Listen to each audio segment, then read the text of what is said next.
Howard W. Hunter is a very private man. He's as private a man as I've ever known. Spiritual depth is just unfathomable. His determination is almost flint-like. If President Hunter tells you he's going to walk through a wall, my counsel is that you run on the other side and move whatever's there, because he'll go through it if he decides he's going to do it. And I was taking music lessons at the time, and we'd always sit down at the piano together, and he'd want to hear what I was learning, and I'd struggle with my one piece that I was memorizing at the time.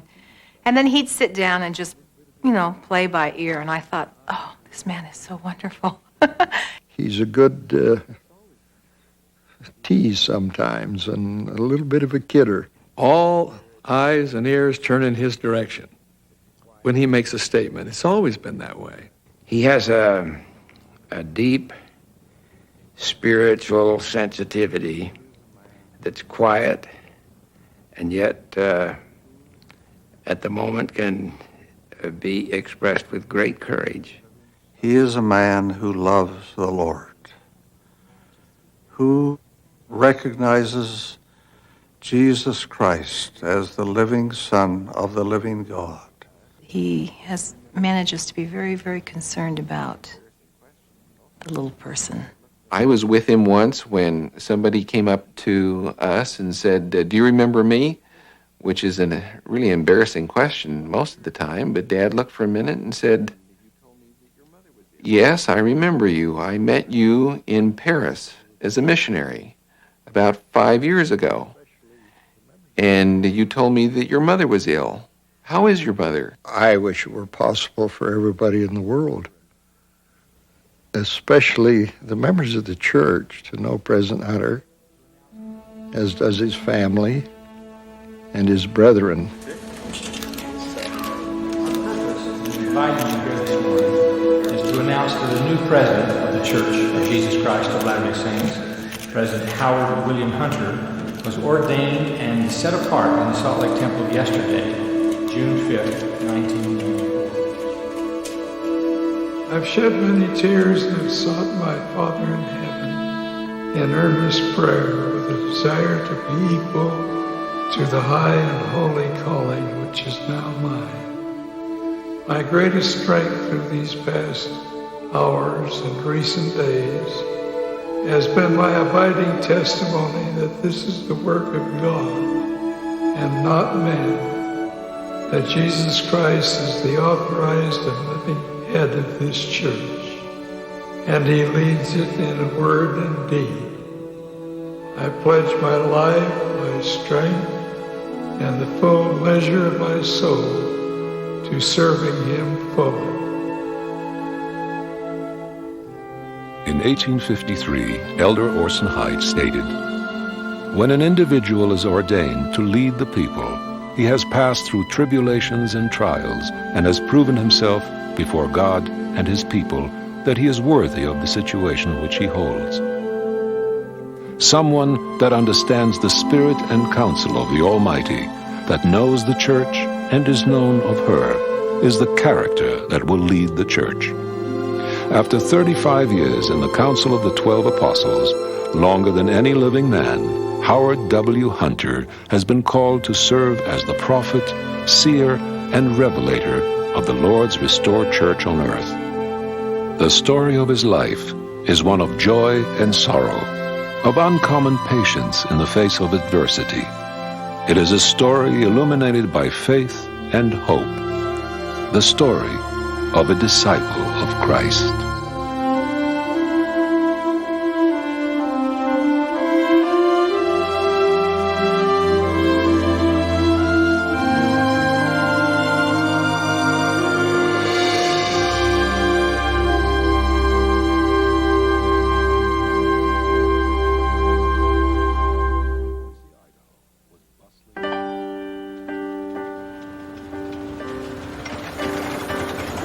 Just past the turn of the century, Boise, Idaho was bustling with growth.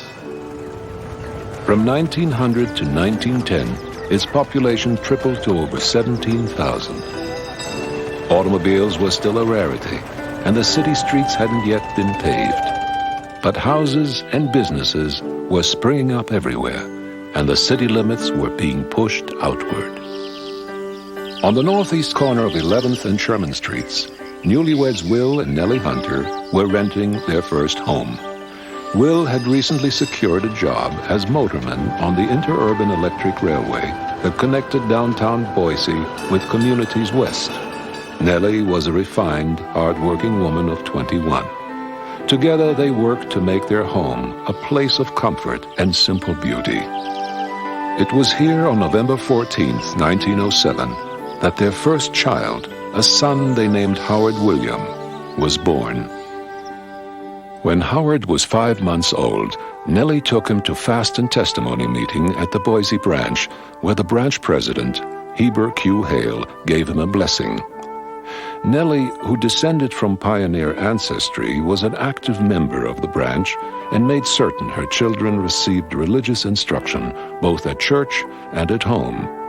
Though Will was not a member of the church, he did not stand in the way of his family's participation, and occasionally, when work permitted, he would accompany them to Sunday evening sacrament meetings.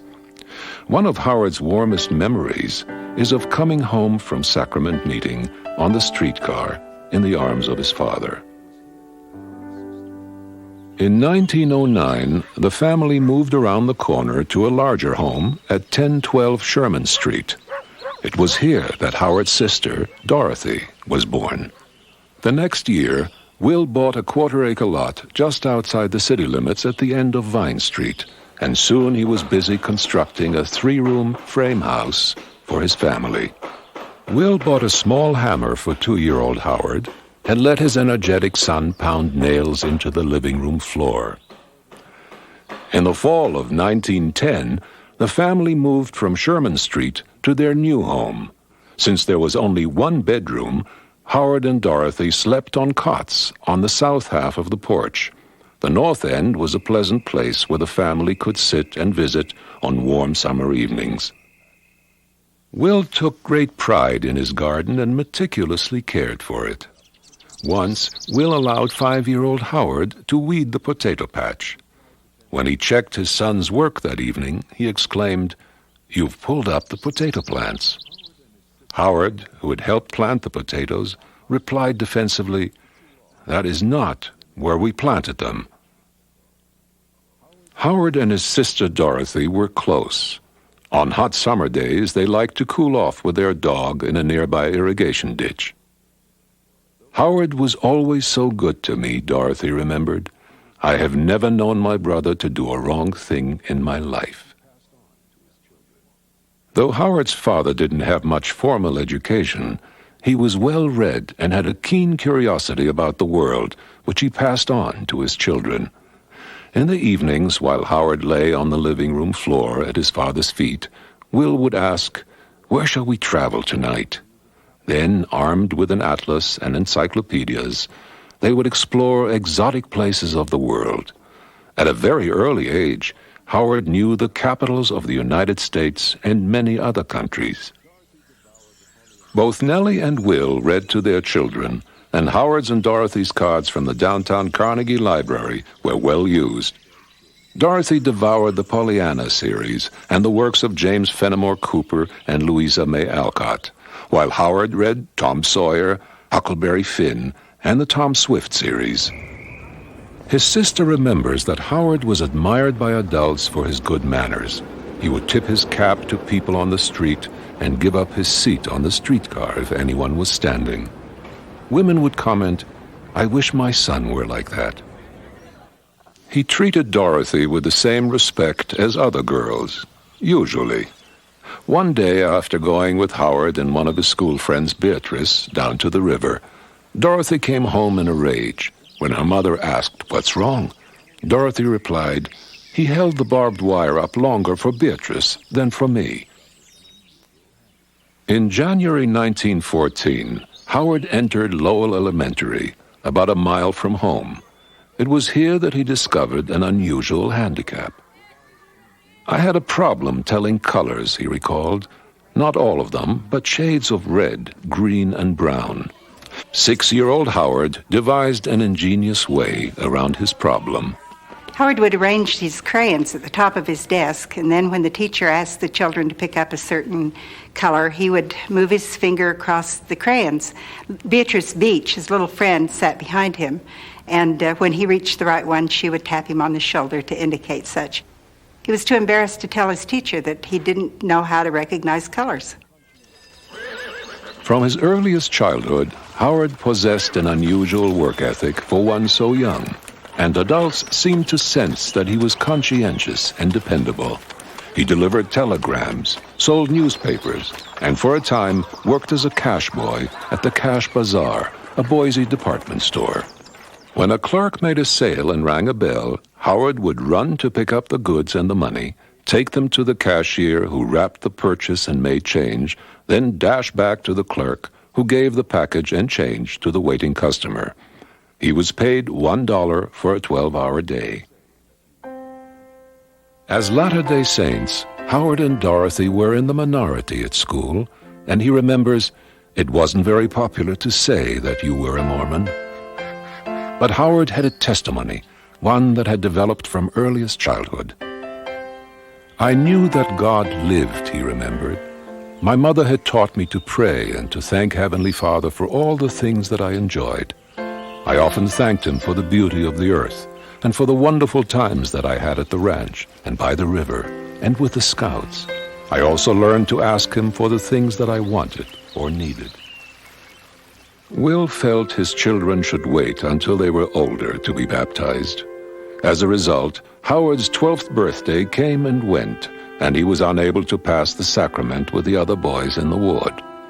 Howard repeatedly begged his father for permission, and finally, on April 4th, 1920, he and Dorothy were baptized in the natatorium, a large indoor swimming complex. 11 weeks later, on June 21st, Howard was ordained a deacon by his bishop, Alfred Hoganson. I remember the first time I passed the sacrament, he said. I was frightened, but thrilled to have the privilege. After the meeting, the bishop complimented me on the way I had conducted myself. When Howard became a deacon, the Boy Scouts of America had only been in existence 10 years, but the movement was spreading rapidly, and he was eager to become involved. Howard worked hard on his merit badges, and after earning 32, he became the second Eagle Scout in Boise. When Howard was 15, the Saints in Boise met to discuss a proposal to build a tabernacle to serve a growing church membership. When an appeal was made for pledges, Howard raised his hand and made the first one, $25, a substantial sum for that time, especially for a teenager. I worked and saved until I was able to pay my commitment in full, he remembers. He was present 2 years later when the completed tabernacle was dedicated by President Heber J. Grant.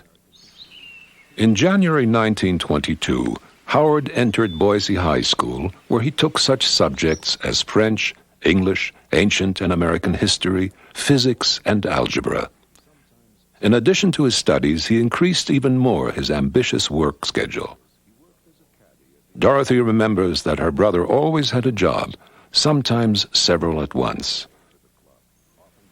During his teen years, he worked as a caddy at the Idaho Country Club, about 4 miles from his home. Howard rode his bike to the club, often going early to dive in the lake for golf balls. He received 10 cents for each one recovered. Later, he worked at a pharmacy downtown, serving customers at the soda fountain and delivering prescriptions on his bicycle. In high school, Howard landed a job at the downtown Idaho Hotel. He ran the elevator and served as a bellboy the first hour and relieved the switchboard operator the next hour. Then it was time to put on a porter's uniform and go to the train station to meet arriving guests and help them with their baggage. While they registered at the hotel, he changed back into his bellboy's uniform and showed them to their rooms. For the last part of his shift, he changed into work clothes and emptied wastebaskets, cleaned and polished cuspidors, and mopped the lobby floor. Sometimes young people he knew came into the hotel on their way to dances. I was always embarrassed, he said, for them to see me in my maintenance clothes. At an early age, Howard discovered a talent for music, and by the time he reached high school, he could play at least 5 instruments.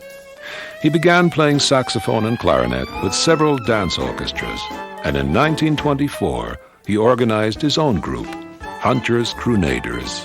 Hunter's Croonaders were a really hot group. They played dance gigs from Caldwell, Idaho, clear up into Idaho City, and once or twice they even went over into Oregon. They had dance jobs almost every weekend. In fact, sometimes they even played twice in one day. One year they played over 100 dance jobs in a period of 10 months. Howard graduated from Boise High School on June 3, 1926, and that summer he became assistant to the soda fountain manager at Ballou Latimer Drug Company. Toward the end of 1926, Howard received an unusual offer, a contract to provide a 5-piece orchestra for a 2-month cruise to the Orient on the passenger liner SS President Jackson. For a young man whose only travel had been to relatives in Utah and California, this was a rare opportunity to see the world and at the same time earn money for college. Howard selected 4 musicians, and after rehearsing for several days, they traveled together by train to Seattle, where the ship was docked. At 11 a.m. on January the 5th, 1927, the gangplank was pulled, and the SS President Jackson headed into the Pacific. As night fell, Howard and his friends stood on deck with the other passengers, watching as the last lighthouse disappeared from view. It would be their last smooth sailing for a long time.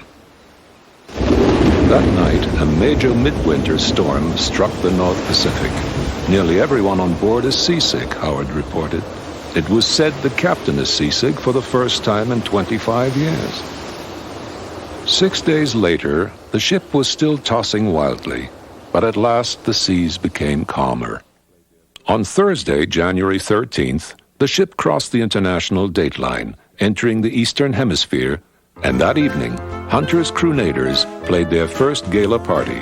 From then on, there was a full schedule of programs, dances, and parties. Hunter's Croonaders also provided background music for movies shown on board. Early on the morning of January 17th, the ship eased through Tokyo Harbor and docked at Yokohama. As soon as they were given shore leave, Howard and 2 of his companions headed for Tokyo. In his journal, he wrote, "Tokyo is a beautiful city, and the people seem friendly, but they are in mourning because of the recent death of Emperor Yoshihito. His body is lying in state at a large Buddhist temple near the royal palace. We were able to go through the temple and see the emperor." Next morning, after a tour of earthquake-ravaged Yokohama, Howard wrote, "People here dress differently, act differently, and are very curious about those of us who wear Western clothes and speak a different language." Sailing through Japan's inland sea, he stood on the deck and saw brilliant green mountains and a sea swarming with sailboats, sampans, and junks, all a stark contrast to the world he knew back in Boise. From there it was on to Shanghai, China's largest city, where Howard and his companions found the country on the brink of revolution. In his journal, Howard wrote, "There seems to be a deep feeling against foreigners. I went into the city with a friend, but returned to the ship early because we were uneasy. Tonight, 2 of the seamen on our ship came back badly beaten." After docking at Hong Kong, the ship traveled on to Manila in the Philippines. Then it reversed its course and began traveling eastward.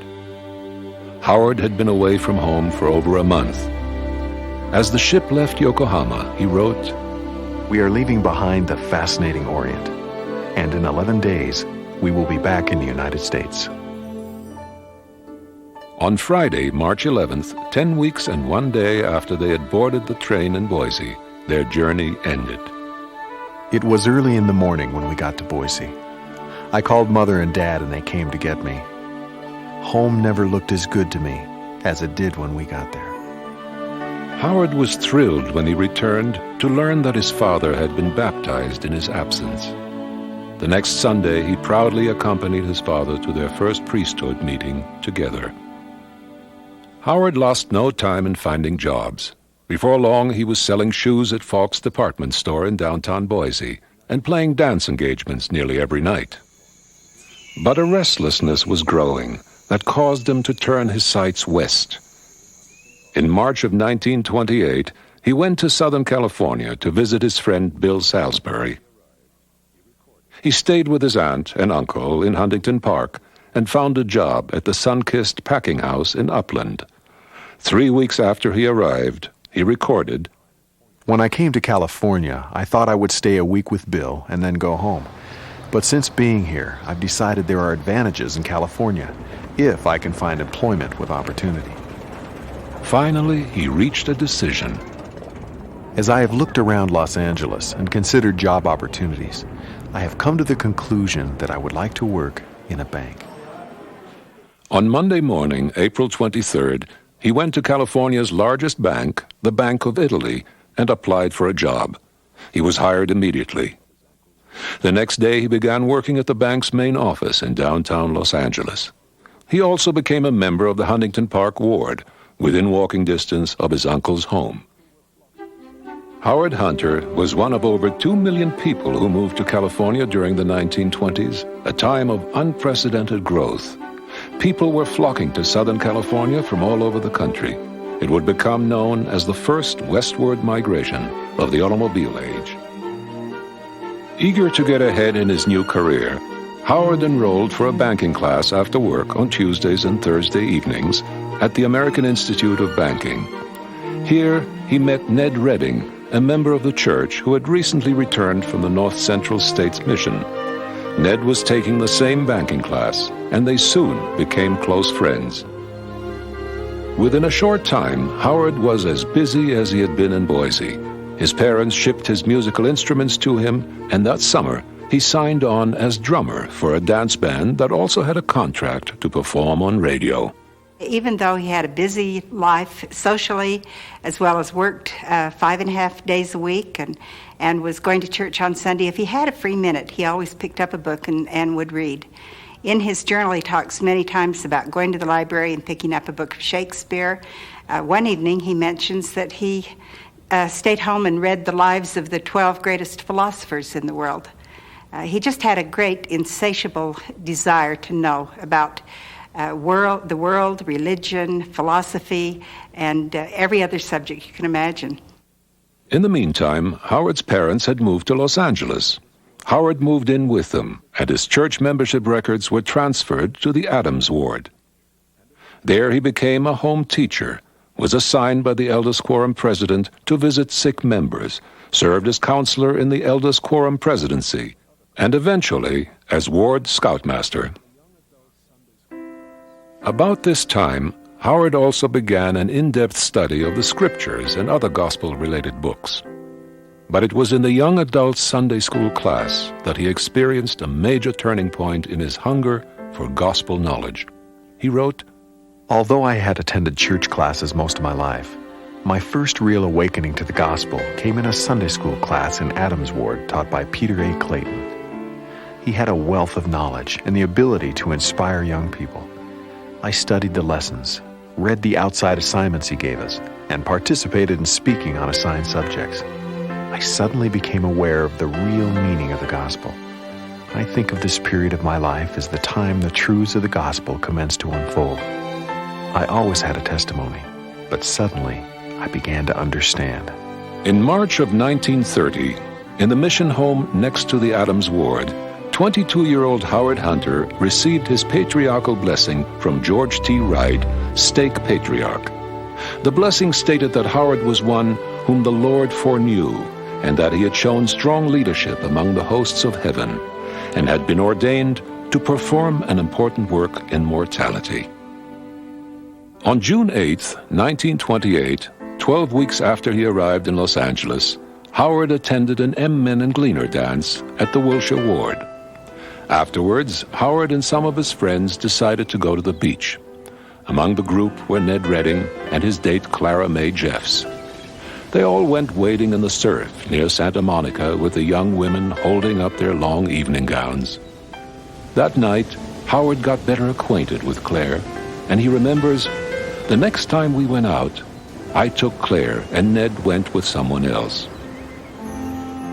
A 3-year courtship began to unfold, and in the spring of 1931, Howard wrote in his history, We drove to Palos Verdes and parked on the cliffs where we could watch the waves roll in and break over the rocks in the light of a full moon. We talked about our plans, and I put a diamond ring on her finger. We made many decisions that night and some strong resolutions regarding our lives. The couple decided to be married in the Salt Lake Temple in June. As his wedding day approached, Howard made another major decision. Well, Dad was a musician, and a really good musician, as a matter of fact. He used to play around the home, and it was a profession that he loved, and he was good at it. But the value system, he thought of musicians that played late at night and at dances and nightclubs and that kind of thing, was different than the value system that he wanted to have. And about the time that he got married, he decided that it would be better for him to put away that profession. On June 6, 1931, 4 days before his wedding, Howard played his last engagement at the Virginia Ballroom in Huntington Park. After he got home that night, he packed up his saxophones and clarinets and his music and put them away. From that night, except for a few rare family gatherings, he never touched them again. It was always remarkable to me that he could do that a profession that he loved and a vocation and a talent that he had, he could simply put away and because he felt that other values were more important. On Wednesday morning, June 10th, 1931, Howard William Hunter and Clara Mae Jeffs received their endowments and were sealed for time and eternity. Howard and Claire began married life in a furnished apartment overlooking the ocean at Hermosa Beach. But as the Great Depression moved into its second year, banks across the country were forced to close. In January of 1932, Howard's employment at the bank suddenly came to a halt. To earn money, Howard packaged and sold soap door to door, ran a surveying transit, and painted highway bridges for Claire's father. While painting bridges, Howard and his brother-in-law camped out, and Claire went along to wash and cook for them. In January 1934, Howard was offered a job in the title department of the Los Angeles County Flood Control District. 2 months later, he and Claire became the parents of their first child, a son whom they named Howard William Hunter, Jr. Howard's work with the County Flood Control District involved many legal matters, and this fueled his desire to obtain a law degree.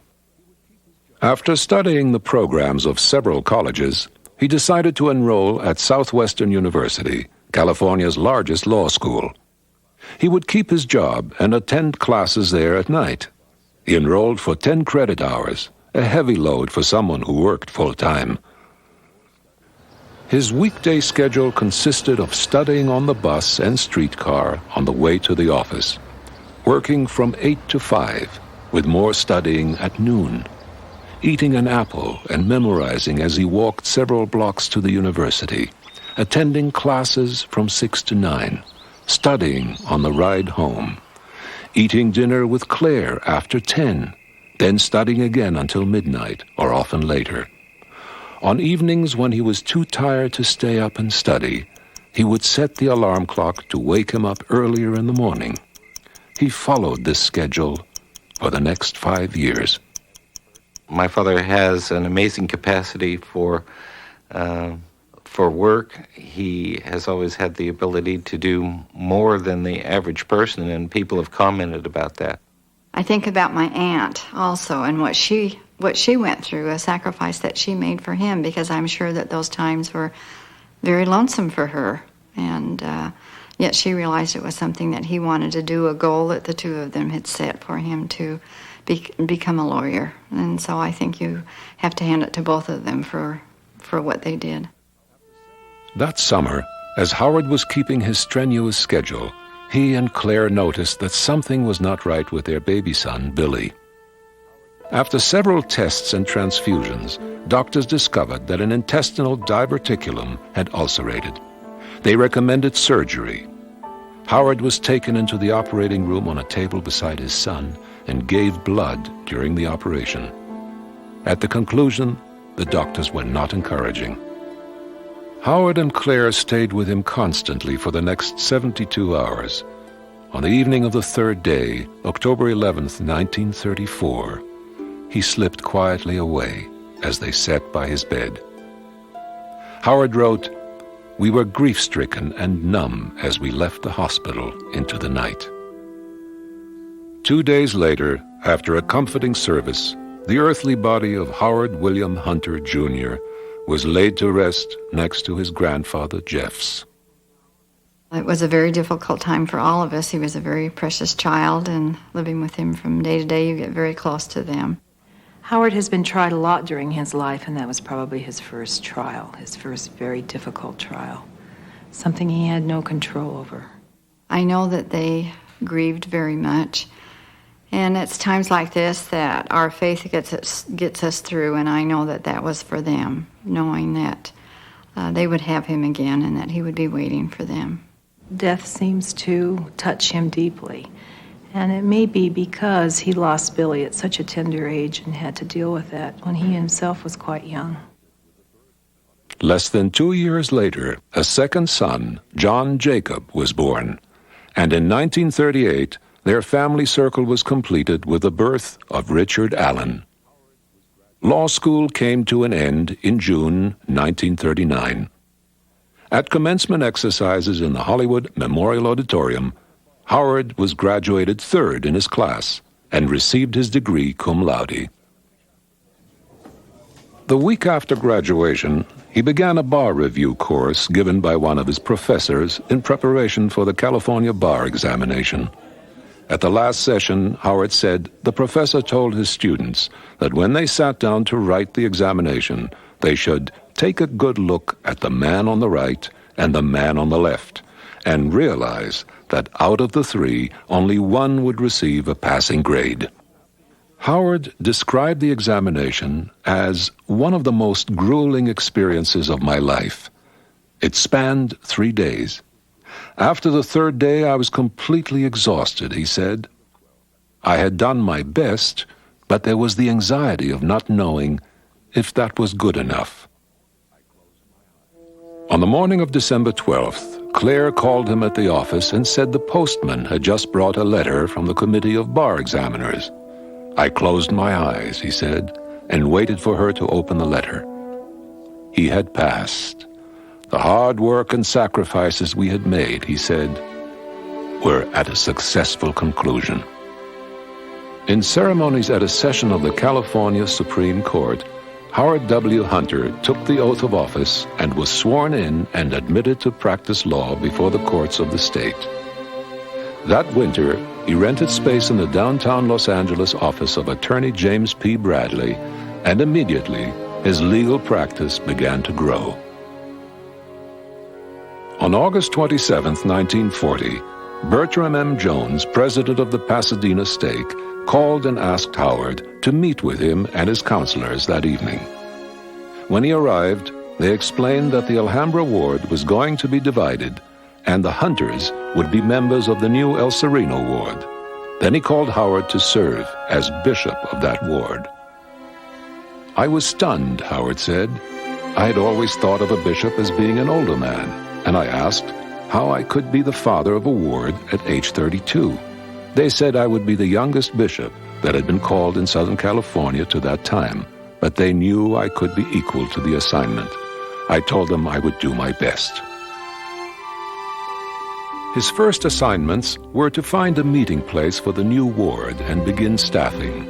He and his counselors arranged for a rented space on the second level of the Florence building in El Sereno and then began the task of organizing a new ward from scratch. Among the first persons called was Claire, who was asked to serve as supervisor of the junior Sunday school.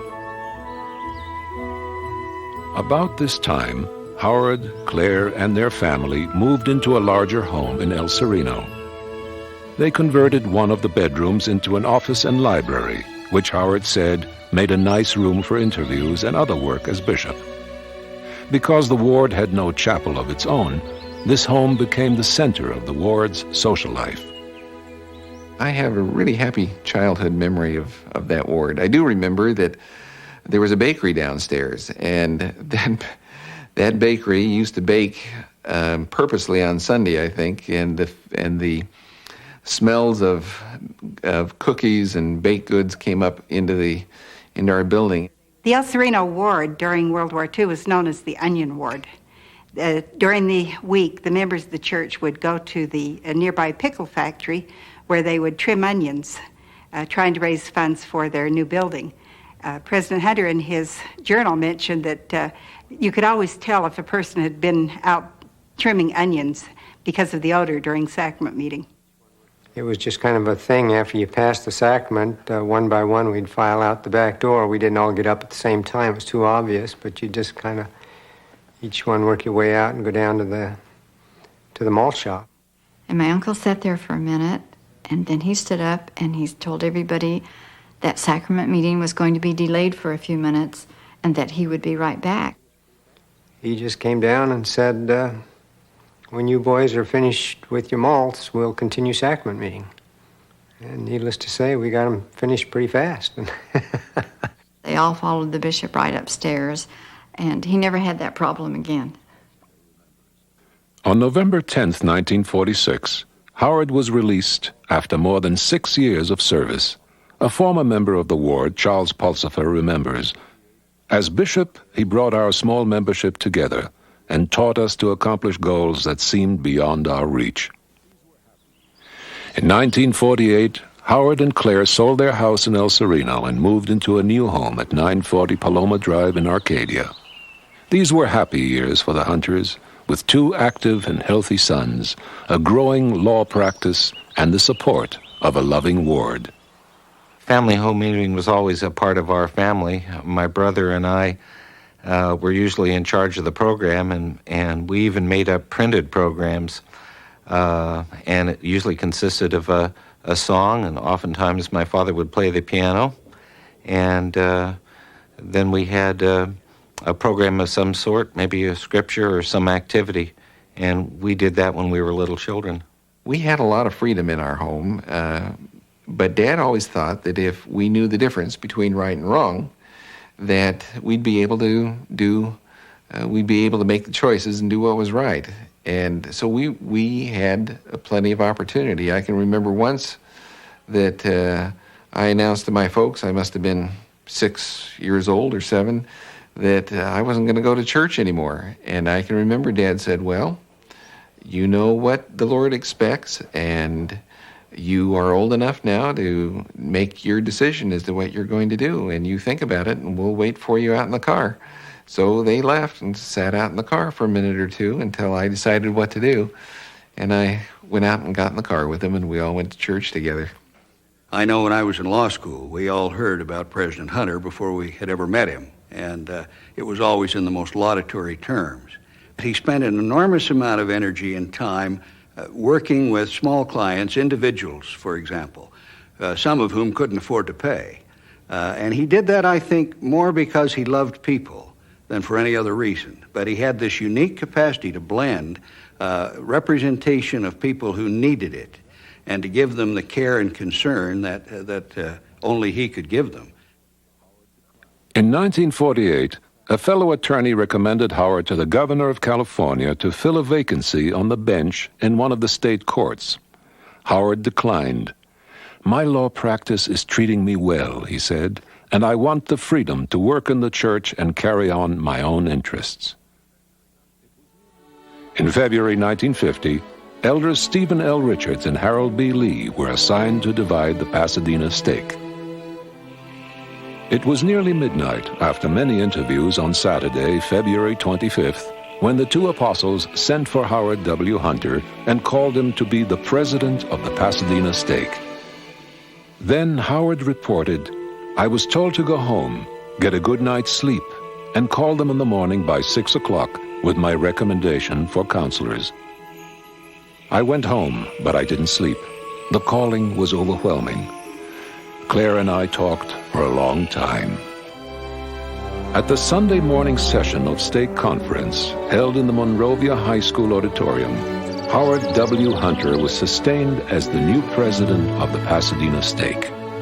He would become the spiritual leader of over 4,500 Latter-day Saints from Pasadena East to the San Bernardino County line, a distance of more than 20 miles. President Hunter took that stake and presided over an era of enormous growth in terms of population, enormous growth in terms of buildings and the capacity to house the people that needed to be housed, and, of course, training and building leaders that could then carry on the church in the Southern California area. And he was extremely successful in doing all of those things. In addition to his duties as president of a large stake, Howard was called in 1952 to serve as chairman of the Regional Council of Stake Presidents. The region extended from San Luis Obispo on the north to the Mexican border on the south, encompassing 12 stakes and approximately 65,000 members. Howard was responsible for coordinating and giving direction for numerous projects and activities, ranging from extensive welfare holdings and the building of the second largest temple in the church to music and dance festivals and leadership conferences. Often he pitched in and worked along with the saints in the region on welfare projects. He did his share. If we went out on the stake welfare farm, there were skilled assignments passed out, and the rest of us unskilled laborers, which he and I were both one, we took whatever job was there, and he took it, whether it was cleaning out the chicken coops or weeding the carrots or whatever it was. "I have never been on a gloomy welfare project," he recalled. "But what I remember most are the laughing and the singing and the good fellowship of people engaged in the service of the Lord." Howard Hunter was a great teacher. And a lot of the teaching was done at his home because at that time, the stake presidents were the only ones that interviewed for temple recommends, approved temple recommends. That gave him an opportunity to teach the gospel to these people, to tell them about the temple, answer their questions about the temple. And he would spend a lot of time with them. And out of it, these people developed a very close tie to him.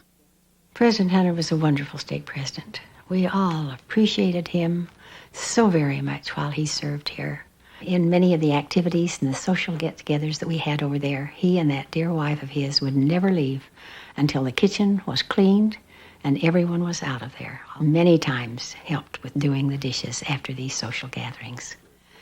People admired him for that and loved him. He was just such a dear, dear close friend to all of us. On Howard's 46th birthday, an important and memorable event took place in the Arizona temple. Howard was speaking to members of his stake in the chapel as part of a special temple excursion when his mother and father, dressed in white, entered the room. "I had no idea that Father was prepared for his temple blessings," he wrote. "I was so overcome with emotion that I was unable to speak. This was a birthday I have never forgotten because on that day they were endowed and I had the privilege of witnessing their sealing, following which I was sealed to them." In his history, Howard wrote, 1959 commenced as to what appeared to be a quiet year. What he did not know is that before it ended, it would be one of the most momentous years of his life. On Friday, October 9th, Howard arrived in Salt Lake City to attend sessions of the semi-annual General Conference of the Church. At the conclusion of the first session, he received word that President David O. McKay would like to meet with him. Howard walked to the church administration building, where he was ushered into the president's office. President McKay greeted me with a pleasant smile and a warm handshake, Howard remembers. Then he said to me, "Sit down, President Hunter. I want to talk with you. The Lord has spoken. You're called to be one of his special witnesses, and tomorrow you will be sustained as a member of the Council of the 12. I cannot attempt to explain the feeling that came over me. Tears came to my eyes, and I could not speak. I had never felt so completely humbled as when I sat in the presence of this great, sweet, kindly man, the prophet of the Lord. He told me that hereafter my life and time would be devoted as a servant of the Lord, and I would hereafter belong to the church and the whole world. I went back to the hotel and called Claire. But when she answered the phone, I could hardly talk. Howard returned to the afternoon session of conference, but I soon became so nervous, he said, that I left the tabernacle and went for a walk up the hill to the state capitol and got back just before the conclusion of the session. That evening, Howard and his son John went to the annual football game between the University of Utah and Brigham Young University. He sat through the game and stared at the 50-yard line, even though there was a lot of action at the goal lines, and it even looked for a while that BYU might win. Of course, they didn't. After the game was over, I just assumed he had no interest in football, but he told me, "Let's go back to the hotel. I have something to tell you." When we got back, he told me that he'd been called as an apostle. That night, Howard and Claire talked for a long time before retiring. The next day, he was sustained as a member of the 12. My heart pounded as I climbed the steps, he said. Elder Hugh B. Brown moved over to make room for me, and I took my place as the 12th member of the quorum. I felt the eyes of everyone fastened upon me, as well as the weight of the world on my shoulders.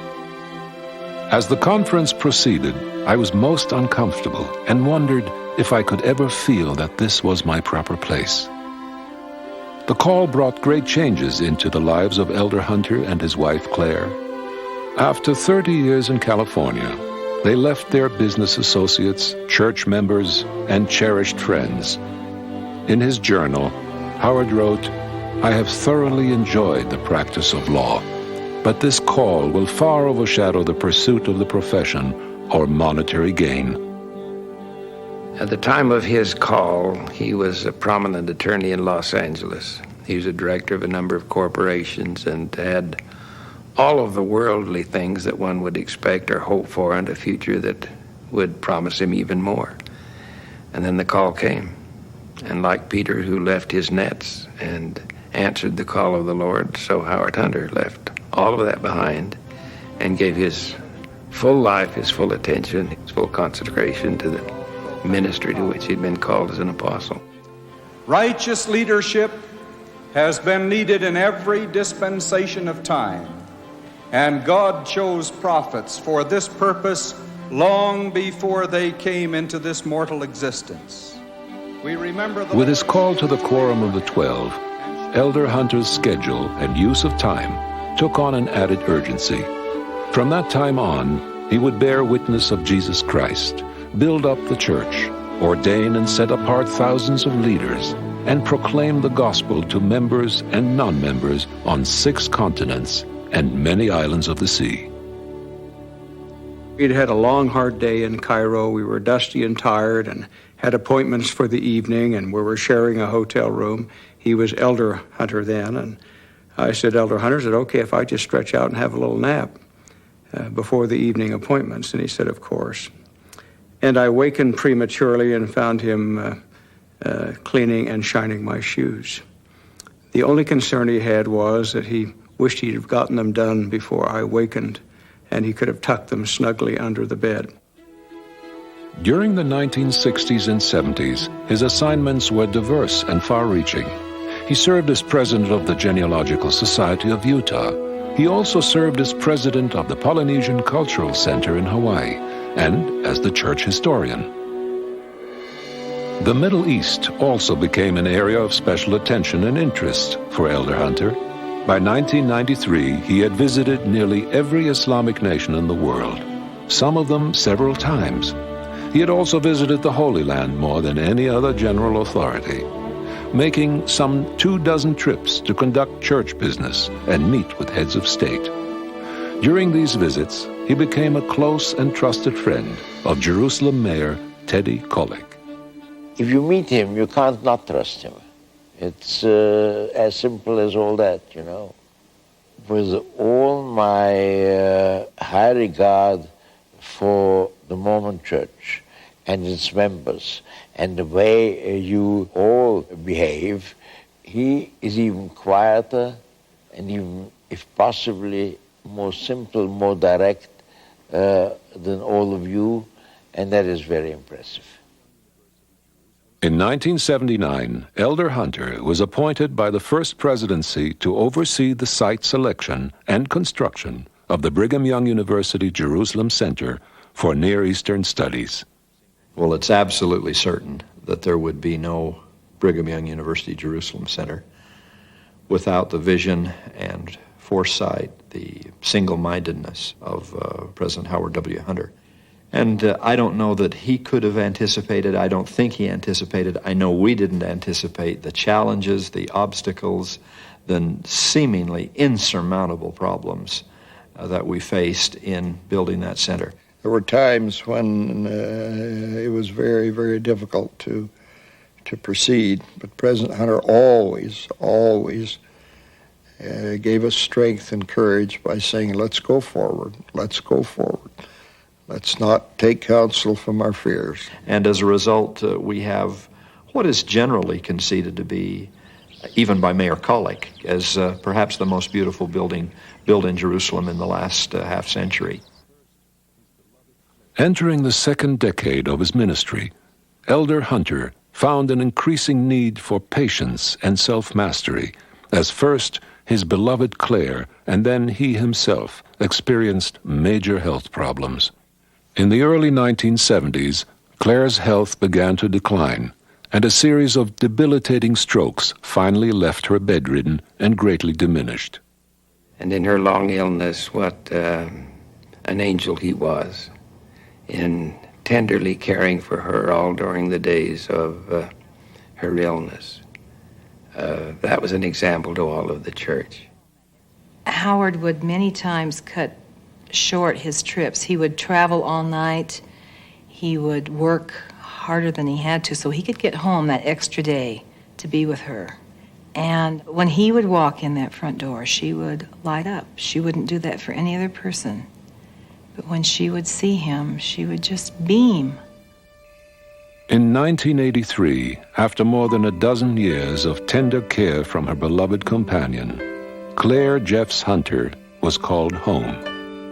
Said Elder James E. Faust, "I have never seen such an example of devotion of a husband to his wife. It has been a many splendid love affair." He's a man who's known much of suffering, and that has had a tempering influence upon his life. He's known much of personal sorrow, and in his problems with his health, he has walked through the valley of the shadow of death on more than one occasion. He's a living miracle. He was told that he would be in a wheelchair for the rest of his life. It's a miracle that he walks, and that, I think, is because of his indomitable will, his personal strength. And all who have heard his voice, all who have witnessed his coming to the podium, have witnessed a miracle in our time. We were conscious of the years when he was alone, and how grateful we were when Ines came along. She brought a sparkle back into his life and is a great blessing to him. He's been blessed with two wonderful companions, each one of them filling the need in his life at the time. His wife, Ines, has been a great blessing to him. She meets the people well, and she has a testimony, and she enjoys bearing that testimony right along with President Hunter bearing his. when they meet with the membership of the church in many locations. On June 5th, 1994, after serving 6 years as president of the Quorum of the 12, Howard W. Hunter was called, ordained, and set apart as president of the Church of Jesus Christ of Latter-day Saints.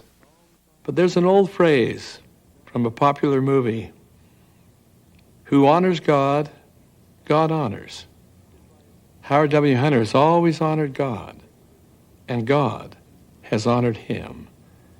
It's a joy for me to be his counselor, to sit by his side, and to partake of his wisdom and his inspiration, and to carry to the very best of my ability the assignments which he gives to me. He's a man of God, and I so testify. The Lord uses a very interesting process to get a prophet in this church.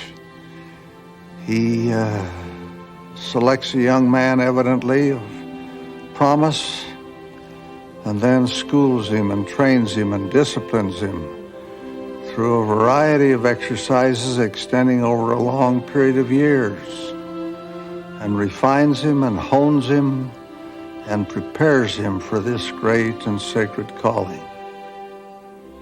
As I look backward and see what's happened in my life, I have a better understanding of the transformation that takes place in the lives of people who espouse the truth and are willing to follow the counsel of the church. I've had a testimony since a child of the truthfulness of the gospel. My mother was from parentage that came from the old country, from Denmark, and with firm testimonies. And I think I've inherited some of that and tried to be equal to it. And I think being a young bishop has taught me many lessons. I feel like the children in their classes of primary who have learned to bear their testimony. I have that same feeling that the gospel is true. And it's more than a feeling, it's a knowledge that it is true, that God lives. He hears and answers our prayers. As a special witness of Christ, I give you my solemn testimony that Jesus Christ is in fact the Son of God. He lives and this is his church. He leads it today. Of this I testify in the name of Jesus Christ. Amen.